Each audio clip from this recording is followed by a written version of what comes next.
Following that massive tech outage that forced the grounding of hundreds of flights. The airline's lawyering up, apparently. They're seeking compensation.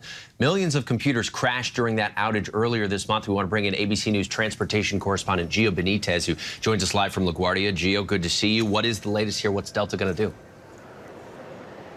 Well, what's so interesting, Trevor, is that obviously Delta was the most affected airline by this, all right? This lasted for about a week's time with Delta before they were able to recover the airline and get it back in fighting shape and get people back on these planes. But you got to remember, there were thousands of flights that were canceled. There were tens of thousands of flights that were delayed. So you had hundreds of millions of dollars lost by Delta. And so now Delta, as you said, is lawyering up, and they're trying to recoup some of this money. They haven't filed anything just yet, but they certainly intend to, it looks like. And a lot of people are going to be watching this because you have so many other businesses that were affected by this CrowdStrike outage. There were other airlines that were affected that also lost money. So it's going to be very interesting to see if Delta is successful here in getting all of that money back. Then other businesses may also try to do exactly the same thing. I mean, the estimate from CNBC that Delta lost $350 million to $500 million here. Gio, of course, something like this, when it happens, you have people losing their flights. It shuts down, not because of any bad weather. You're going to have some distrust from passengers.